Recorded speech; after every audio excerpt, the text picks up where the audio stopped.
নমস্কাৰ, মই আছিলো বিনয় কাশ্যপ। আমি যোৱা ভিডিঅ'ত আলোচনা কৰিছিলো যে সূৰ্যক কেন্দ্ৰ কৰি হোৱা 5টা উপগ্ৰহৰ বিষয়ে।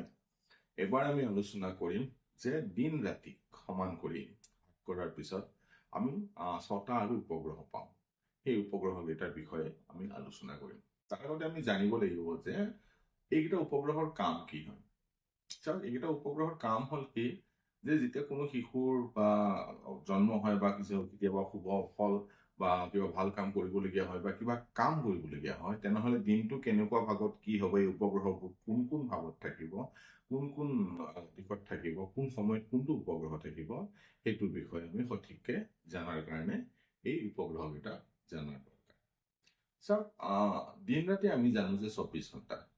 24 ঘণ্টাৰ সূৰ্য উদয়ৰ পৰা সূৰ্য অস্তলৈকে ইয়াক দিন বুলি কোৱা হয়। ঠিক তেনেকে সূৰ্য অস্তৰ পৰা নেক্সট দিনা উদয়লৈকে এইটো ৰাতি বুলি কোৱা হয়। এই দিন আৰু ৰাতিক কি কৰা হয় যে টোটেল 8টা ভাগত ভাগ কৰি দিয়া হয়। দিনতো 8টা ভাগ হ'ব, ৰাতিও 8টা ভাগ হ'ব।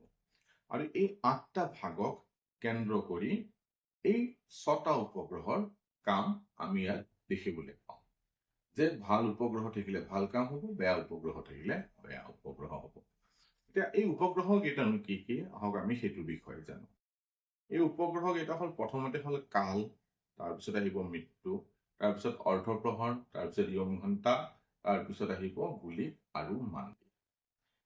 ইয়াতে মন কৰিবলগীয়া কথা, কালৰ যিটো স্বভাৱ হয় সেইটো ৰবিৰ নিচিনা, ঠিক আছে। মৃত্যুৰ যিটো স্বভাৱ সেইটো হ'ল মংগলৰ নিচিনা, অৰ্ধপ্ৰহৰৰ যিটো স্বভাৱ সেইটো বুধৰ নিচিনা, আৰু যম ঘণ্টাৰ যিটো স্বভাৱ সেইটো গুৰুৰ নিচিনা, আৰু তাৰপিছত গুলিক আৰু মান্দিৰ যিটো প্ৰভাৱ সেইটো হ'ব শনিৰ নিচিনা। এতিয়া এইটো কোনটো ভাৱত কেতিয়া পৰিব, এইটো আমি কেনেকে গম পাম?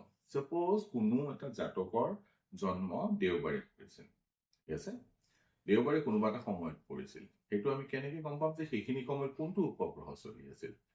চাব, মনত ৰাখিব, দিনৰ ভাগত যিটো কাম আপুনি কৰিব বিচাৰে বা কোনোবা শিশুৰ যদি জন্ম হৈছে দিনৰ ভাগত, মনত ৰাখিব যে দিনটোৰ যিটো বাৰ হ'ব, সেই বাৰৰ অধিপতিৰ পৰা সেই দিনৰ এই 8 ঘণ্টাৰ প্ৰথম স্তৰটো আৰম্ভ হ'ব, ঠিক আছে। তাৰমানে যদি দিনত কোনোবা জাতকৰ জন্ম হৈছে, তেনেহলে প্ৰথমতে ৰবিৰ আহিব, তাৰপিছত ৰবিৰ পিছত সোম আহিব, চন্দ্ৰ আহিব, চন্দ্ৰৰ পিছত এনেকে একৰ্ডিংলি গৈ থাকিব, সোম, মংগল, বুধ, এনেকে বৃহস্পতি, এনেকে সেই ভাগটো ভাগ হ'ব। আৰু ঠিক তেনেকে ৰাতি যদি কোনোবা শিশুৰ জন্ম হয় বা কিবা শুভ কাম কৰিবলগীয়া হয় বা কিবা কাম কৰিবলগীয়া হয়, তেনেহলে আমি সদায় মনত ৰাখিব লাগিব যে ৰাতিৰ যিটো উইকডেজ আছে, উইকডেজৰ যিটো লৰ্ড হ'ব, মানে সপ্তাহটোৰ যিটো বাৰৰ অধিপতি হ'ব, সেই বাৰৰ অধিপতি, সাপোজ শুক্ৰবাৰে কোনোবা জাতকৰ জন্ম হৈছে, শুক্ৰবাৰৰ দিনৰ ভাগত শুক্ৰৰ যিটো প্ৰথম ভাগ হ'ব সেইটো শুক্ৰৰ হ'ব। ঠিক ৰাতি যদি জন্ম পায়, তেনেহলে শুক্ৰৰ পৰা 5 ঘৰ আমি আগুৱাব লাগিব, শুক্ৰ, শনি, ৰবি, সোম, মংগল, ঠিক আছে। তাৰমানে মংগলবাৰৰ মংগলটো হ'ব সেই ভাৱটোৰ অধিপতি দেৱতা। যদি দিনত জন্ম হয়, যিটো বাৰত জন্ম হয়, সেই বাৰৰ অধিপতি দেৱতাই প্ৰথম অধিপতি হ'ব, আৰু যদি ৰাতি হয় তেনেহলে সেই বাৰটোৰ পঞ্চমপতি যিটো হ'ব সেইটো হ'ব অধিপতি।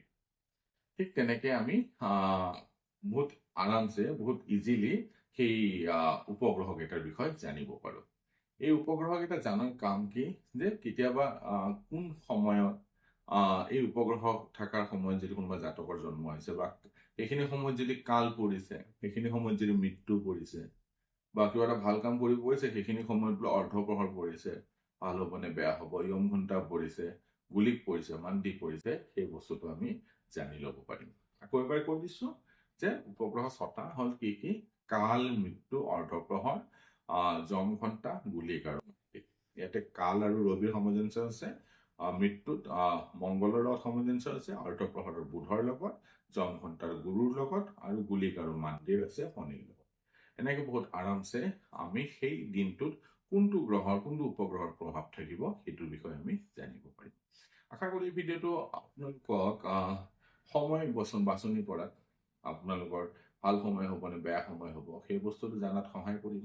কাৰণ এইখিনি বস্তু ডে টু ডে লাইফত সদায় লাগি থাকে, আৰু মুহূৰ্তৰ যিহেতু এটা পাৰ্ট হয়, সেইটো কাৰণে উপগ্ৰহকেইটা জানা দৰকাৰ হয়। যদি মোৰ ভিডিঅ' চাই ভাল লাগে তেনেহ'লে এক লাইক কৰি দিব, শ্বেয়াৰ কৰি দিব আৰু ছাবস্ক্ৰাইব কৰিব।